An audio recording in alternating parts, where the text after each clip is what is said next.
AP assembly ఎన్నికలకు సంబంధించి నామినేషన్ల ప్రక్రియ ప్రారంభమైంది. అన్ని పార్టీలకు చెందిన అభ్యర్థులు పెద్ద ఎత్తున నామినేషన్లు దాఖలు చేస్తున్నారు. మరోవైపు ప్రచార పర్వం దూకుడుగా కొనసాగుతోంది. సీఎం జగన్ మేమంతా సిద్ధం పేరిట బస్సు యాత్ర చేస్తున్నారు. కూటమి పార్టీలు సైతం ముమ్మర ప్రచారం చేస్తున్నాయి. మరోవైపు షర్మిల నేతృత్వంలోని కాంగ్రెస్ పార్టీ ఉనికి చాటుకునేందుకు ప్రయత్నిస్తోంది. కాంగ్రెస్ తో అధికార పార్టీ ఓట్లలో చీలిక వస్తోందని టీడీపీ అంచనా వేస్తోంది. మరోవైపు కూటమిలోని 3 పార్టీల మధ్య ఓట్ల బదలాయింపు సక్రమంగా జరగదని, క్రాస్ ఓటింగ్ ఉంటుందని వైసీపీ భావిస్తోంది. అదే జరిగితే వైసీపీ భారీ విజయం సాధించనుందని అంచనా వేస్తోంది.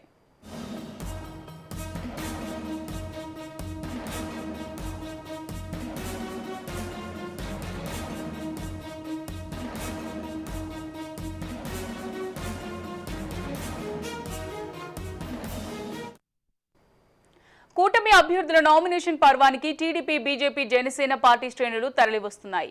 కానీ ఆ 3 పార్టీలు క్రాస్ ఓటింగ్ కి భయం పట్టుకుంది.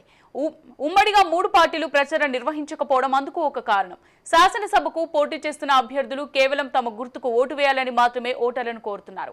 కూటమి ఎంపీ అభ్యర్థి గుర్తును మాత్రం చెప్పడం లేదు. అలా చెబితే ఓటరు అయోమయానికి గురవుతారని భావిస్తున్నారు. అయితే ఇది కూటమి పార్టీల మధ్య లుకలుకలకు కారణమవుతోంది. కొత్త ఆందోళనకు దారితీస్తోంది. ఇది ఇలానే కొనసాగితే పోలింగ్ సమయంలో క్రాస్ ఓటింగ్ జరిగే అవకాశం ఉందని విశ్లేషకులు అభిప్రాయపడుతున్నారు. ఫలితాల సమయంలో ఎమ్మెల్యేగా ఒక పార్టీ అభ్యర్థి గెలిచి ఎంపీగా పోటీ చేసిన కూటమి అభ్యర్థి ఓడిపోతే క్రాస్ ఓటింగ్ అని నిర్ధారణ అవుతుంది.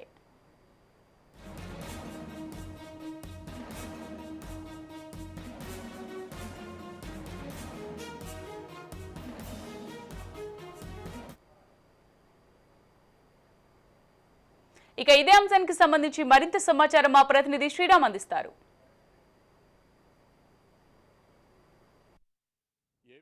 ఎన్నికల ప్రక్రియ జోరందుకుంది. 18వ తేదీ నుంచి ఎన్నికల కోడ్ పూర్తి స్థాయిలో అమల్లోకి రావడంతో రాష్ట్రంలోని అధికార యంత్రాంగం అంతా కూడా ఎన్నికల కమిషన్ పరిధిలోకి వెళ్ళిపోయింది. మరోవైపు 18వ తేదీ నుంచి ఈ నెల 26వ తేదీ వరకు కూడా నామినేషన్ల ప్రక్రియ కొనసాగించేందుకు ఎన్నికల కమిషన్ ఏర్పాట్లు చేసింది. దీంతో మొదటి రోజు నుంచే రాష్ట్ర వ్యాప్తంగా కూడా అన్ని ప్రధాన పార్టీలకు సంబంధించిన నేతలు తమ నామినేషన్లను వేసేందుకు పోటీలు పడుతున్న పరిస్థితి.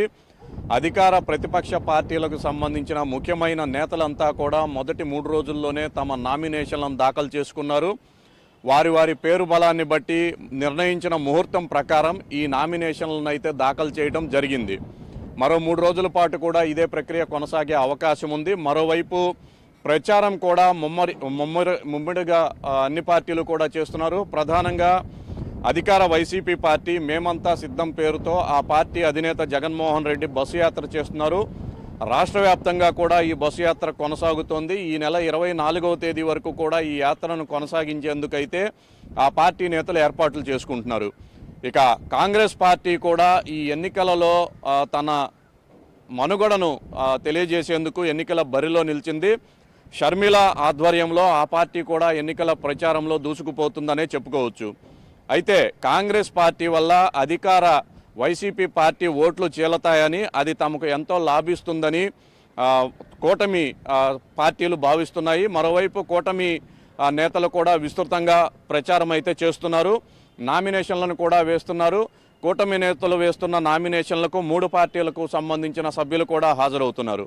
అయితే ప్రచారానికి సంబంధించి మాత్రం కూటమిలో కొంత గందరగోళ పరిస్థితి నెలకొందని చెప్పుకోవచ్చు. ప్రధానంగా నామినేషన్ల ప్రక్రియకు 3 పార్టీలకు సంబంధించిన నేతలు వస్తున్నప్పటికీ కూడా ప్రచారం విషయానికి వచ్చేసరికి 3 పార్టీల నేతలు కలిసి ఎక్కడా కూడా ప్రచారం చేస్తున్నట్లుగా కనిపించడం లేదు. దీంతో ఇది ఆ పార్టీ అధినేతలకు కొత్త తలనొప్పులు తెచ్చిపెడుతోంది. ఎన్నికల సమయానికి ఇది ఇలాగే కొనసాగితే ఎదురుదెబ్బ తప్పకపోవచ్చునని భావిస్తుంది. ఈ అంశమే తమకు కలిసి వస్తుందని అధికార పార్టీ అంచనా వేస్తుంది. ఇదే గనక జరిగితే అత్యధిక మెజారిటీతో ఈసారి కూడా అధికారాన్ని చేజిక్కించుకుంటామని వైసీపీ నేతలు ఆశాభావం వ్యక్తం చేస్తున్నారు. మరోవైపు కూటమికి సంబంధించి ఎమ్మెల్యేలుగా పోటీ చేస్తున్న అభ్యర్థులు కేవలం తమకు మాత్రమే ఓటు వేయాలని ఓటర్లకు విజ్ఞప్తి చేస్తున్నారు. ఆ సెగ్మెంట్లో ఎంపీగా బరిలో ఉన్న అభ్యర్థికి సంబంధించి మాత్రం కూటమి నేతలు ఎవరూ కూడా ప్రస్తావించడం లేదు. దీంతో ఎన్నికల సమయంలో క్రాస్ ఓటింగ్ జరిగే అవకాశం ఉందని కూటమి నేతలు భయపడుతున్నారు. ఇదే గనక జరిగితే వైసీపీకి ఈ అంశం కూడా ఎంతో కలిసి వస్తుందని రాజకీయ విశ్లేషకులు అయితే అంచనా వేస్తున్నారు. ఒకవేళ ఈ విధంగా ఎమ్మెల్యేగా పోటీ చేసే అభ్యర్థులు కూటమిలోని ఎంపీ అభ్యర్థికి ఓటు వేయమని చెప్పకపోతే ఆ అభ్యర్థి ఓడిపోతే ఖచ్చితంగా క్రాస్ ఓటింగ్ జరిగిందనేది ఎన్నికల ఫలితాలు వచ్చేటప్పటికి రూఢి అవుతుంది. ఈ నేపథ్యంలో ఈ సమస్యని ఎలా అధిగమించాలా అనేది కూటమి నేతలు తలమునకలవుతున్నారు. మరోవైపు అధినేతలు అంటే పవన్ కళ్యాణ్, చంద్రబాబు నాయుడు వంటి నేతలు మాత్రం 1-2 బహిరంగ సభల్లో పాల్గొని ప్రచారం చేస్తున్నప్పటికీ కూడా క్షేత్రస్థాయిలో ఆ పరిస్థితి కనిపించడం లేదు. ప్రచారానికి మాత్రం ఏ పార్టీకి సంబంధించి ఆ పార్టీ టికెట్ వచ్చిన అభ్యర్థులు మాత్రమే ప్రచారం చేసుకుంటున్న పరిస్థితి అన్ని చోట్ల కూడా కనిపిస్తుంది. మొత్తానికైతే అన్ని పార్టీలు విస్తృతంగా ప్రచారం చేసుకుంటూనే ఎదుటి పార్టీలు ఏవైతే మైనస్లు ఉన్నాయో అవి తమకి కలిసి వస్తాయనే ఆశాభావంతో ఉన్నారు. కెమెరామెన్ సత్యతో శ్రీరామ్, రాజ్ న్యూస్, విశాఖపట్నం. నాగాలాండ్లోని 6 తూర్పు జిల్లాల్లో పోలింగ్ స్టేషన్ల వద్ద సిబ్బంది 9 గంటల పాటు వేచి ఉన్నప్పటికీ ఒక్క ఓటరు కూడా ఓటు వేయలేదు. ఫ్రాంటియర్ నాగాలాండ్ టెరిటరీ బంద్ పిలుపుతో ఈ ప్రాంతంలోని 4 లక్షల మంది ఓటర్లలో ఎవరు ఓటు వేసేందుకు ముందుకు రాలేదు. తూర్పు నాగాలాండ్ పీపుల్స్ ఆర్గనైజేషన్ ఎఫ్ఎన్టీ డిమాండ్తో రాష్ట్ర ప్రభుత్వానికి ఎటువంటి సమస్య లేదని ముఖ్యమంత్రి నిఫియూ రియో వ్యాఖ్యానించారు.